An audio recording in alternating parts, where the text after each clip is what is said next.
Edmar Castañeda with Afro Horrible. He is a jazz and I could call him a traditional harpist. And this is from his 2005 album, Cuarto de Colores, Room of Colors. And we're delighted to have him with us today. It relates to the latter part of our program especially.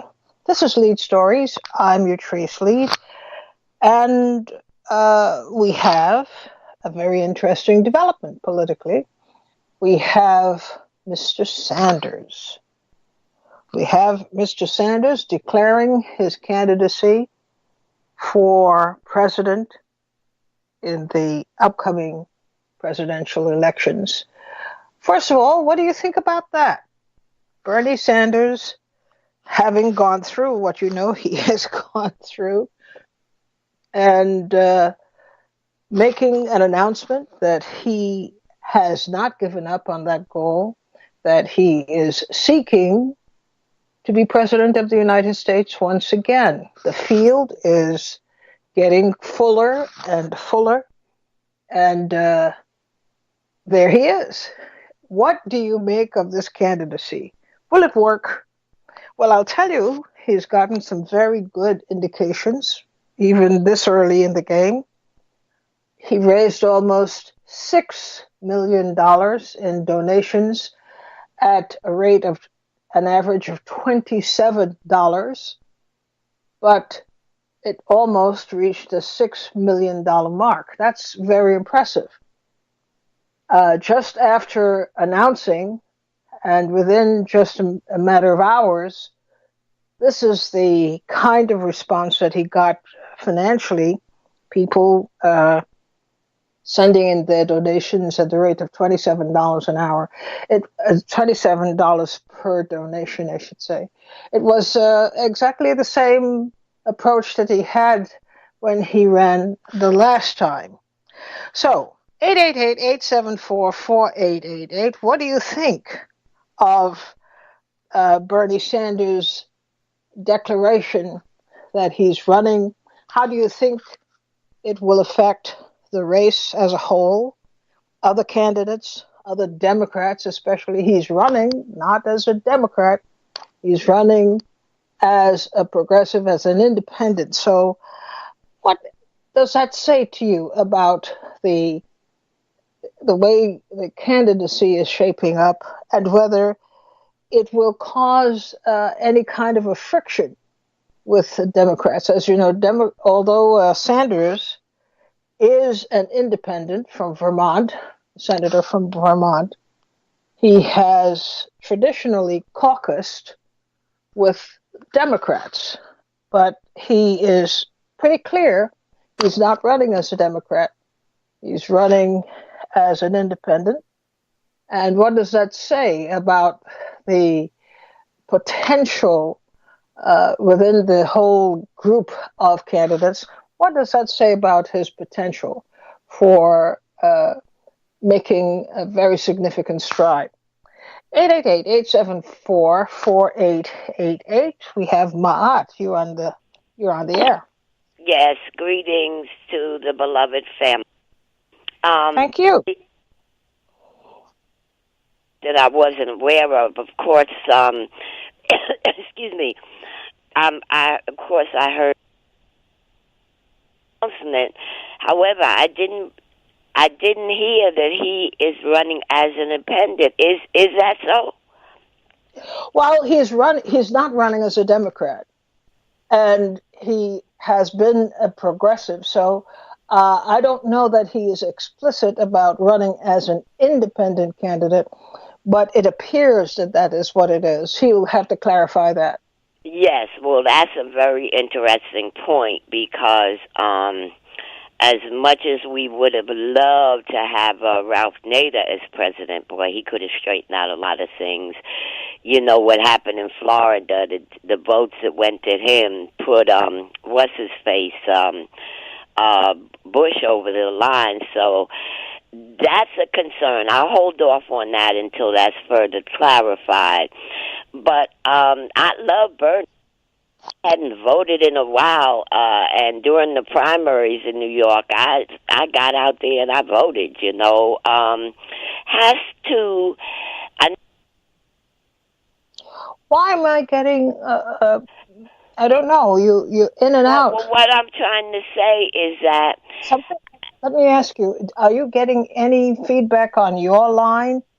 That from time to time your voice just disappears. Oh, I didn't know that's what you were saying. Can you hear me? Can you hear me now? Oh, yes. Okay. I can hear you, but I could also hear that there are some interruptions as if somebody's calling in on your line. No, there's just those gremlins that prance around. But I say, in certain respects, the more the merrier. That's why I brought up Marianne Williamson, who has not only the progressive policies. I mean, she's got the solutions, including how to. But you do this all the time. We're talking about Bernie. I understand that. I'm excited about Bernie. But he has to work with the black experience more. He has to hone that aspect. Because I remember in 2016, I heard him talk about police encounters and saying, using the term apprehension in terms of the police dealing with black people. I mean, that shouldn't even be in the vocabulary, since it's become such a toxic mix.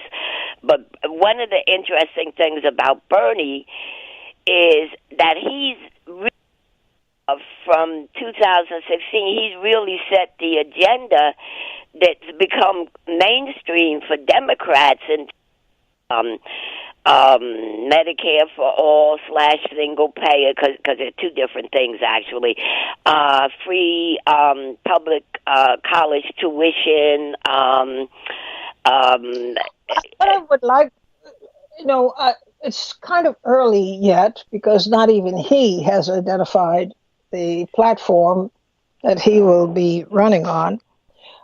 I'm just looking for a broader understanding, excuse me, of what you make of the candidacy. Just that alone. What do you make of a candidacy of Bernie Sanders in a field that is filling up pretty fast?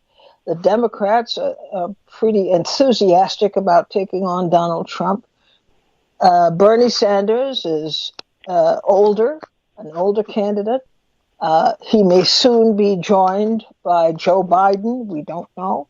But what do you make of his chances, and what do you make of his entry into the race, how it might affect everything else?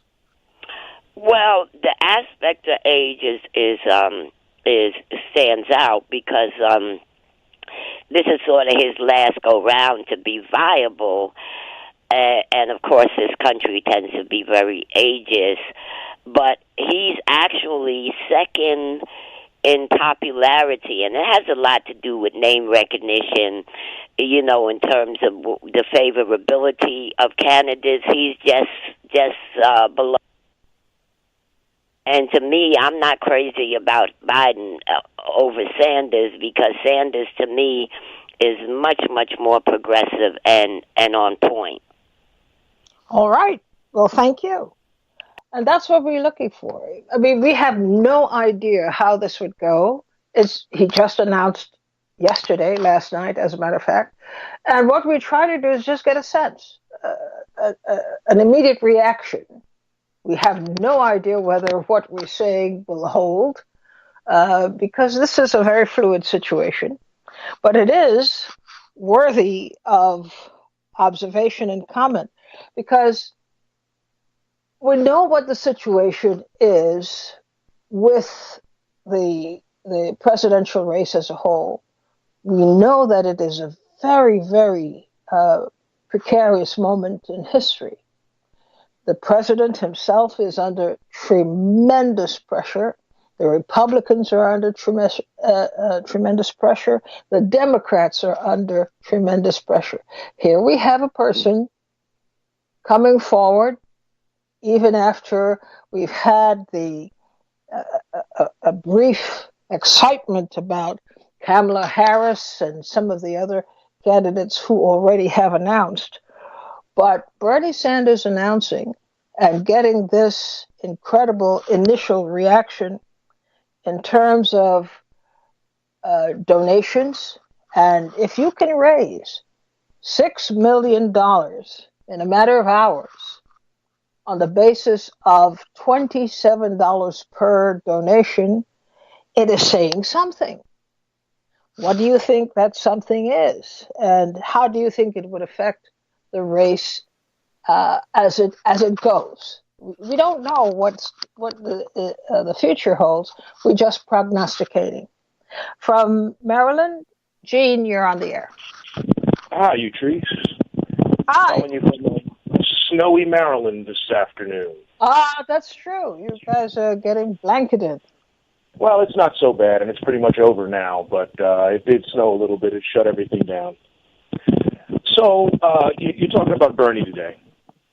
Yes, well, I'm talking about Bernie now, the first half, and then we move on to the other part of our program. Okay, so let me give you my 3 cents on Bernie. I would suggest that anyone who knows a little bit about civics would understand that the primary process of the voting exercise is owned and operated by the parties, and that the Democratic Party should not be expected, nor are they obligated, to open the door and welcome an independent into that process. And so, thinking of it in those terms, I'd suggest that Bernie is a fraud. And the fact that he's popular... That's pretty rough to call him a fraud. Well, I say that for a reason, and I don't say it lightly. If Bernie wants to run as a Democrat, he needs to register as a Democrat, become but he clearly doesn't want to run as a Democrat because he has not registered as a Democrat. I accept all of that, but that's why I say he's a fraud, because he's walking around having all of his supporters feel that he should be supported by the Democrats in a party process. That's wrong. All right, but regardless of how people may feel about that, the fact is that he has maintained a distance from the Democratic Party when it comes to political identification. He's been pretty consistent with that. So I don't know that I agree with the assessment that he is trying to be a wolf in sheep's clothing. No, I'm sorry. He is who he is. Please don't miss my point. What I'm saying is that his expectation and the expectation of his supporters that the Democrats, the Democratic Party, is going to give him a fair shake in the primary process, which is owned and operated by Democrats. Now, if you'll recall, last go-round, the Democrats cheated him straight up. When Iowa was completed, he and Hillary were at a dead tie. They went to New Hampshire. He cleaned up in New Hampshire. Every report coming out of New Hampshire said that Hillary Clinton was ahead. They used the superdelegates to cheat him. And there is absolutely no reason to expect that they won't do that again. He is not a Democrat. You're raising a legitimate point here about what is likely to dog him again as he runs again, and that is, it is unclear what exactly Bernie is. It is unclear what family he belongs to and how people would react to him. And that is a very interesting point, because one would have thought, or one would think, that having gone through this identity crisis, a kind of confusion over whether he's a Democrat or whether he's an independent or whether he's progressive, what exactly is Bernie Sanders? I talked about it a lot on this program, and it remains, I think you hinting at that it will also haunt him this time around, more than likely. I really want to just drive home with you before I leave is the idea that the Democrats are not obligated to service anybody that is not a Democrat. And so to expect that Bernie's going to have big results in a Democratic primary is us being silly and him being a fraud. All right, that's your view. Thank you for it, and thank you for contributing. Gwen from New York, how does Bernie Sanders' announcement that he is going to run again, how did that hit you?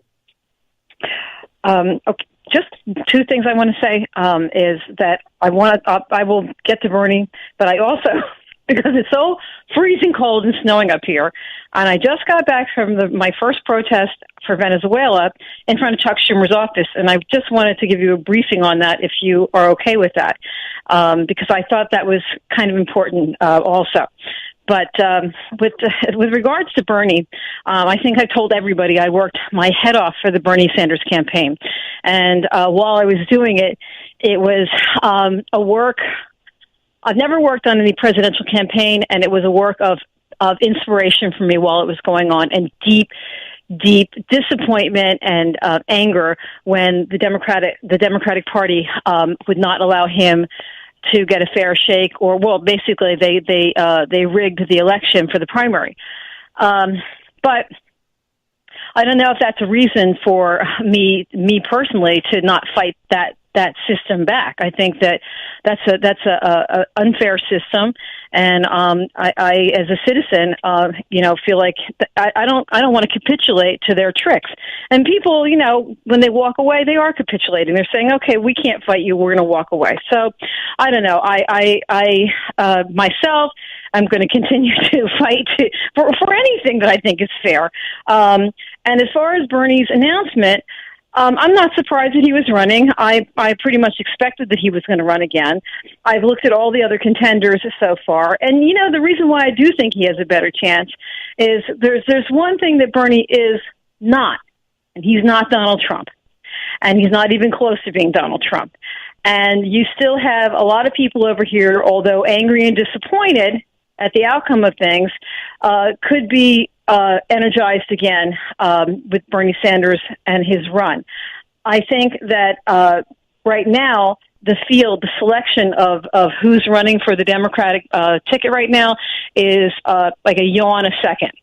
So for me, Bernie was the first one out of the barn with these ideas, which makes him more genuine to me. Everybody else, it's easy to latch on after somebody puts these ideas out there first. So everybody else is latching on to them. But he was the first one who put his toe in the water, and he's the first one that got his head lopped off when he tried to do it, too. So I think because of that, and having the courage to do that, he's probably going to be my first choice again in this, unless somebody else, stunning comes up. I mean, I don't have. It's early. It's early in the game, so I'm just asking, what are our visceral reactions with his announcement coming just yesterday?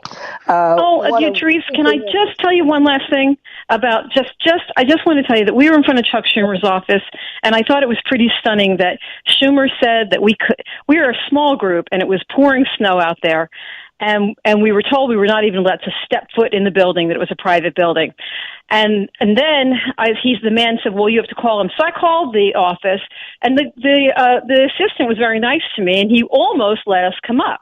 And so as I was standing there waiting, the police come over, and then he comes back, and he completely flipped his tone with me on the phone. He was completely different. And I told him that I felt that Schumer should understand that, and I believe this is going to be a problem for the Democratic Party if he continues to endorse this war on Venezuela with Donald Trump. He's going to lose a lot of people, and it's a really bad direction for the Democrats to go in. And I'll tell you one thing, going into this presidential nomination, I am looking to see those people that are supporting this illegal war in Venezuela, and I hope other people do too. All right, thank you. David, you have the last comment on this segment of what is your visceral reaction to the announcement by Bernie Sanders that he's going to run? Well, as I look at this, Bernie Sanders is playing the game, and he looks forward to some remote possibility of becoming president. Now, I look at it in terms of the presidency as the subjects, like on the slave plantation, deciding who is the best overseer. Because those who rule, and that means the oligarchs at top, and their minions that are in the Republican and Democrat Party, only let those people who are in harmony with their mission of the U.S. capitalism going forward and doing the things that they want done.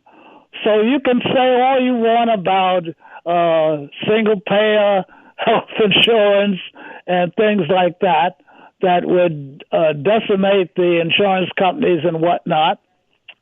But those people that run those corporations and this fascist system we live in are not going to let any one of those 10 or so new candidates get by after they vetted and they feel that these people are not down with the interests of the corporate ruling class. So the only person you're going to get is someone who is in harmony with the needs of the corporations that run the country.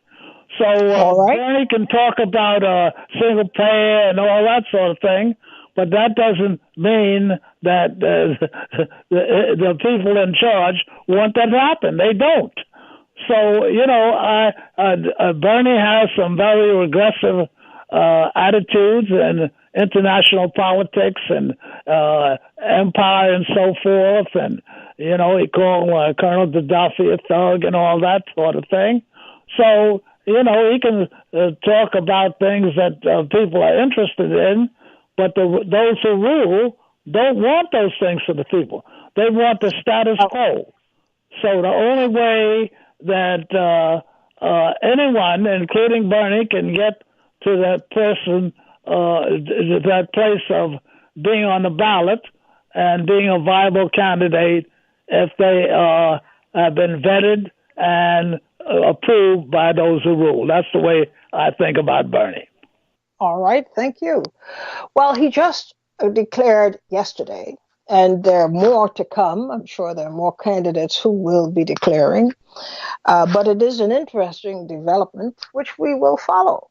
And we'll see where Bernie is headed, whether he has learned anything from his last run, whether he's proposing to do anything differently this time. So we'll see. But thank you so much for your assessments. We'll take this break and come back to our Black History Month program. The madness in Washington notwithstanding, we're going to proceed with our program right after this.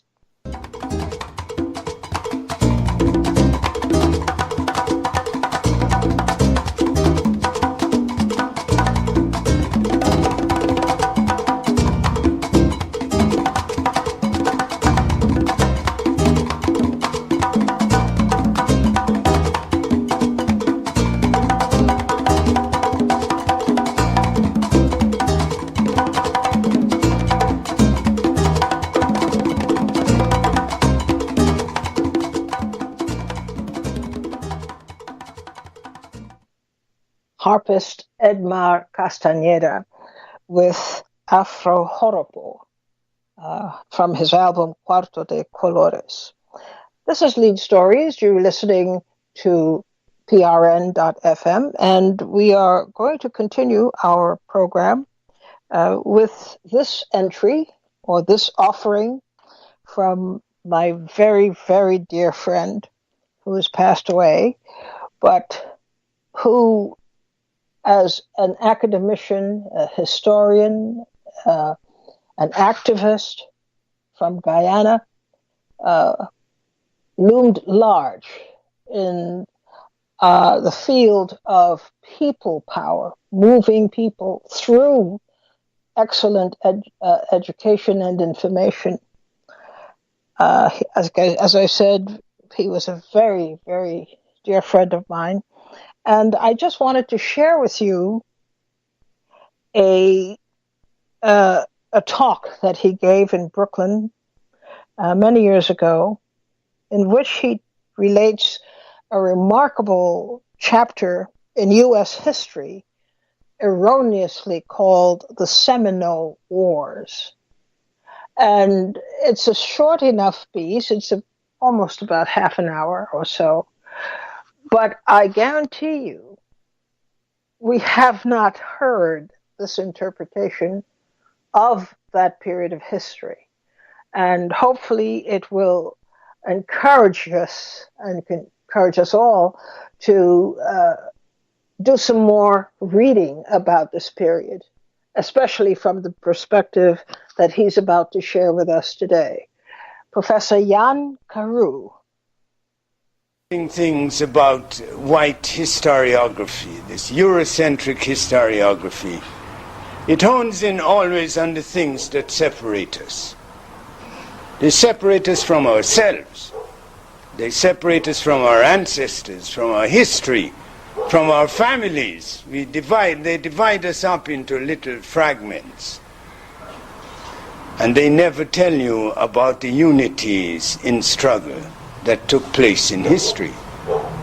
And so my historiography hones in just on this point, because the logic of the situation is that if people were oppressed, like the Native Americans were and the African ancestors were, obviously they resisted the oppression. And obviously, as intelligent human beings, it occurred to them that by uniting against a common foe, they would have greater strength in the struggle.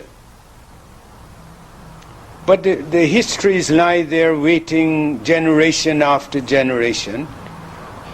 And then I pick up the books by Boyd Thatcher, who is a great admirer of Columbus. But in those books I find that in 1502, there is a rebellion, a major rebellion, in which blacks and Native Americans joined forces. 1492 to 1502. That's 10 years. And in that time begins a struggle. And you're going to find this uniting of the oppressed threading its way through the entire history for 5 centuries. And one of the great epics of the struggle took place in, of all places, in Florida. You know, we have black studies departments all over the country, and do you know, I have seen not one single piece about this to train our children, because the way you defeat someone, you defeat them in the mind first. That's why Garvey said, first you must change your way of thinking, and then peacefully carve up the weapons with which to fight. So they assault the mind. They tell you about rebellions that Nat Turner and Denmark Vesey and Posner. But if you notice, all of them were betrayed. They didn't win. And the one great insurgency that blacks fought in this country for over 130 years is one of the best kept secrets in black history. And it took place in Florida. And you read about it as the Seminole Wars. You've heard about that, haven't you? Seminole Wars? Do you know that there's no such thing as a Seminole? Seminole doesn't exist. Seminole was a Creek word for runways. And those slaves who escaped from the Carolinas and from Virginia down through what eventually became Georgia, Georgia became a state to block the movement of escaped slaves into Florida. Did you know that? That's how they set it up, as, in quotes, a free state. And there in Florida, the blacks were called Seminoles first. The black escapees who went into Florida, who were welcomed by the Native Americans there.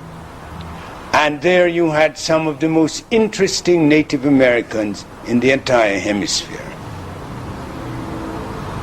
There was a group called the Calusas, and the Tequestas, and the Apalaches, and even their enemies write about them with respect, because they were some really bad Native Americans. I mean, when Ponce de Leon came, and you know we have at the Exploratorium a film on Cabeza de Vaca, who went with the Narvaez expedition, and interesting to see how they're going to do this film.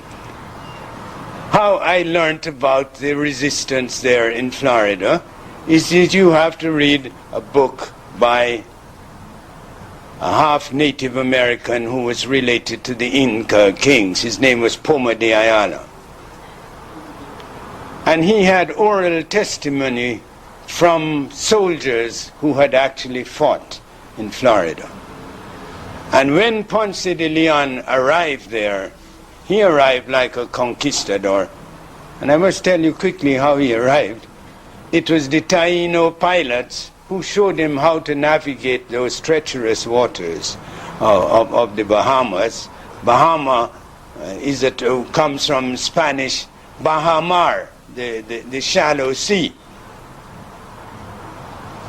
Then you anglicize it as Bahamas. So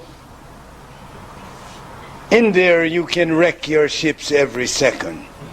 And the Taino pilots, who were brilliant at navigation and at astronomy and at the science of looking at the motion of waves and judging the distances from land,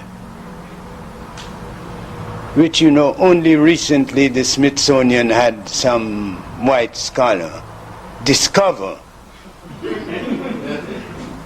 that those black folks in the Pacific were navigating the entire Pacific Ocean in their catamaran boats, and they could look at the motion of the waves and the wind and tell the distances from land in that big vast Pacific. So this is what the Tainos taught to Ponce de Leon, and he got past that Bahama current and he got to Florida. He immediately fell on the Native Americans and began slaughtering them after they welcomed him. These murderous Spanish and genocidal Spaniards. And what the Calusas did, they waited for him to come back. And then they feted, wined and dined them for 4 days. And then they fell upon them and killed every single one. They left 6 alive, but barely alive. They wounded them so that the wound would work in enough time when they got back to Cuba to spread the word. Don't come back here. There's some serious folk here. And of course they never learned, so they came back again. Ponce de Leon, we told, he went to look for the fountain of youth. They ended his search 6 days after he arrived in Cuba. He died from the wounds that the Calusas had put upon him. What that did for the Calusas, they learnt instantly the logistics of making special arrows that could neutralize the power of horses. They made special bows and arrows with special trajectories and force. And they would put their archers in the trees, and they could shoot an arrow right through the body of a horse. So when you read about how the Indians, the Indians in quote, were terrified of horses, the Calusas dealt with the horses. And then with armor, after killing the Ponce de Leon fellows in armor, they took the armor, they stuffed it with straw, they hung it up on a tree, and they found every weak spot through which their spears and arrows could go. So when the Spaniards came back, they were ready for them. Yeah. They could take care of the armor, they could take care of the horses, and they were more brilliant tacticians in their own land. They could lure. So Allion goes next. And again, he went to a different part of the northern Florida coast. And when he was there, these Appalachians welcomed him, gave them food and drink. And then Allion invited about 300 of the Native Americans on the ships. And when they came aboard, they simply battened down the hatches and started taking them away as slaves. And every single one of them committed suicide before they got to Cuba, rather than face enslavement and this terrible act of treachery. And then Allion made the mistake of going back again. And this time they were ready for him. Once again they feted, wine and dined. And they said to him, Allion, why are you fighting for this distant monarch across the sea? We are warriors, and we would have more respect for you if you came looking out for yourself and your people here. We could share some things with you and show you some techniques of surviving here. Anyway, when the Calusas were finished with Allion, he and about 3 others managed to get back to Puerto Rico. For 100 years, the Native Americans in Florida kept the European settlers at bay. You hear about Herman de Soto, how de Soto discovered the Mississippi. De Soto was utterly and totally defeated by those Native Americans. I'm telling you this because the tradition of resistance filtered into the blacks who were coming in now into Florida, and who were going to write one of the great epic chapters of a struggle in the Columbian era. And you are told in the history books about 2 Seminole Wars. The first, the blacks were called Seminoles. Then when the Creek Nation broke up and Sacagawea took his group over the border into Florida, these Creeks were called Seminoles. So there's no cohesive or logical Seminole. It was a word used to describe the people who had come into Florida from the north. And that alliance of the Native Americans and the Africans in Florida held in spite of every effort to break it. You heard about Osceola. Many black people call their children Osceola. Osceola married a black woman, and when he went to have talks with Thompson, General Thompson, at the Fort Gaines, slave catchers captured his wife, and his wife in the Seminole language was called Cochicher, which means morning dew. And this sister was a fighter, because the slave catcher who took her, the news came out after that she killed him and committed suicide. But Osceola swore that he would avenge this black woman's capture. And Thompson, the general, he and his men followed him for 2 years. And one night after Thompson had a good dinner and was coming out of his veranda, they filled him with about 14 shots from their rifles. And Osceola, after he fell, shouted, you know, "I remember the hour," he said. So we have to remember ours too, you see. No black woman was ever defended in a war in this hemisphere until Osceola fought. He fought, the first Seminole War was fought over that capture of Cochitier. And amongst these groups, you know, you know how we get the research about the Seminole Wars? You have to go to New England, into the libraries, and into the parish records. And there are letters from white soldiers who were fighting in Florida, who wrote home about what was happening. Because it was a felony for any journalist to mention that blacks were fighting in Florida. That's why you don't know about it. And that fight went on. And amongst the great leaders who emerged was Abraham. He is one of the great black leaders in this North American history. All of the whites who write about Abraham, even though they hate him, write about him with respect. Abraham was a brilliant man, a brilliant fighter, a brilliant tactician. He knew several languages, and he was one of the chief negotiators. See, while the Spanish owned Florida, Abraham knew that they could stay free. But when the United States bought Florida in 1819, they knew now that the whole might of the United States was going to be turned against them. And that's exactly what happened. By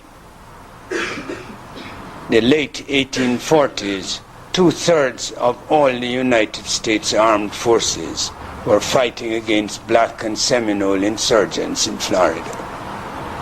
2/3. Over 50,000 troops. It's the greatest war in which the U.S. fought until Vietnam.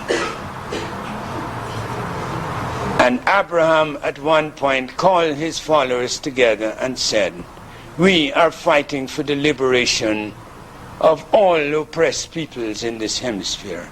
We will never sign a treaty with our enemies." And the whole nation had to vote, and one faction voted that they would sign a treaty. And Abraham and Atlasa, or Tiger Cat he was called in the Coacochi, in the Seminole language, which means tiger cat. He was Abraham's counterpart among the Native Americans.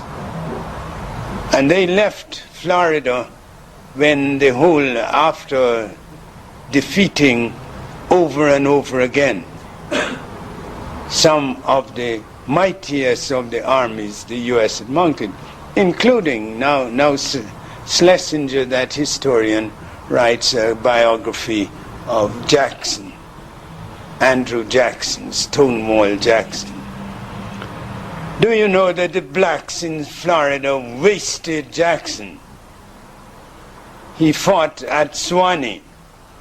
There, that small town, Suwannee is a Seminole word, which means the river of reeds.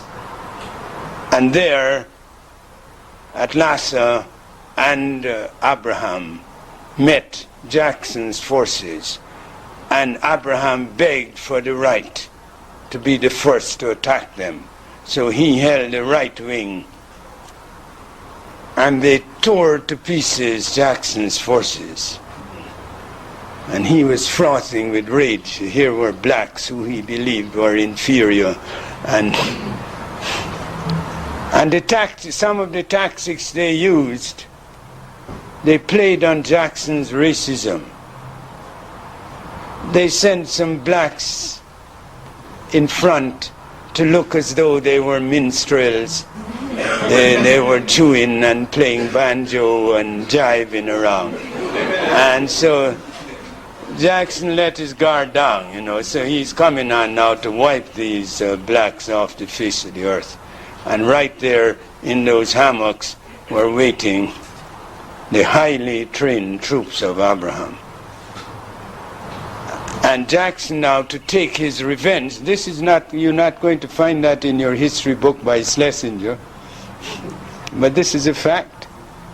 He went to the settlement where they had left the women and children, and there he fell upon them and slaughtered them. And the history books tell you he won a great victory. And Abraham and his troops and his Seminole comrades had disappeared. And Jackson's advisors told him, if you want to be president of the United States, there's some really bad blacks here in Florida, and they will ruin your reputation to such a point you never make it to the presidency. So get out of here now. And he left, and he didn't come back. So then Abraham and Atlasa took their whole communities to Oklahoma. And there once again they tried to trick them. They kept their arms. They never gave up their arms. And when they saw that once again they're being surrounded and tricked, I'm giving you a very encapsulated history, and I want you to go away feeling better. They fought from Oklahoma all the way into southern Mexico, into northern Mexico, in Coahuila, that border state, where there were about 3,000 black Maroons already to welcome them. They had escaped from the slavery in Texas and those border states.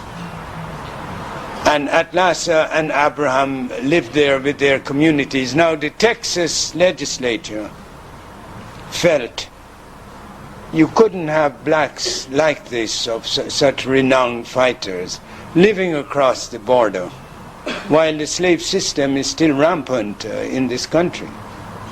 So these macho Texas Rangers now set out to go and finish off these blacks. The only reports I have of that is a Texas paper which says the 2 expeditions that went returned with their numbers greatly reduced.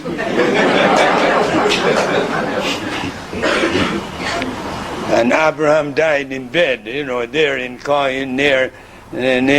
near a town called Santa Rosa on that Mexican border.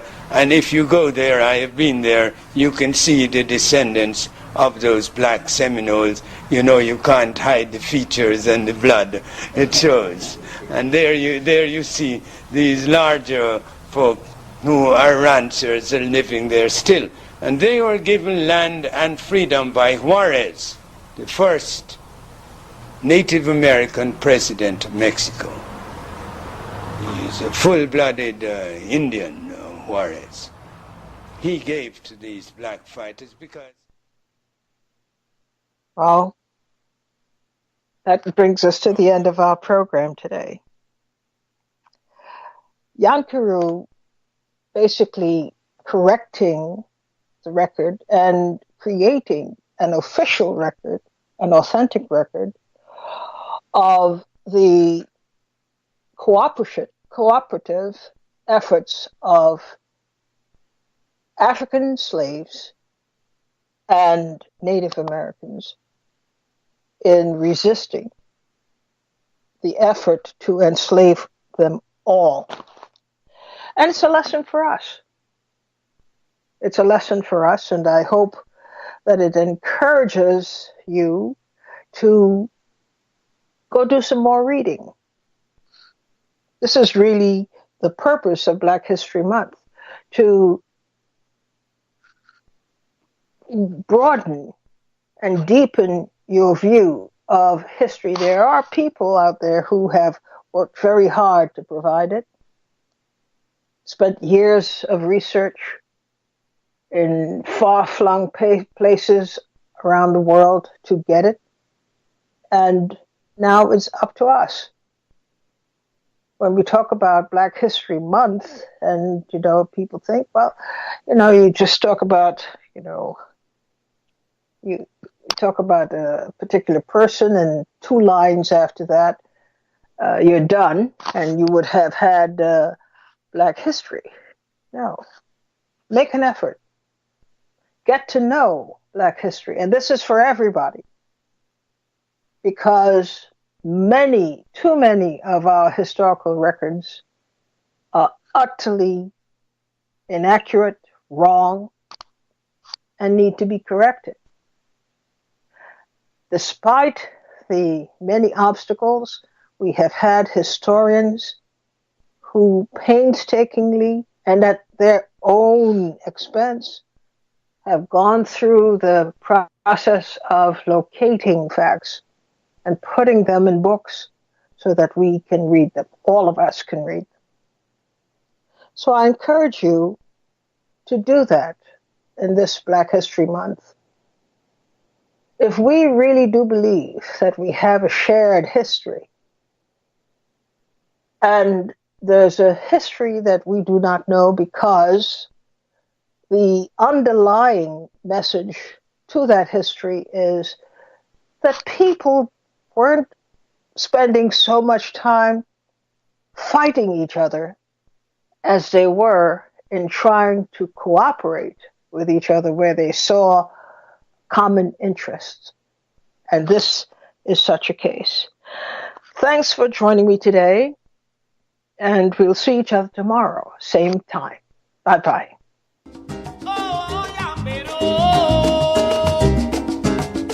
Voy a morir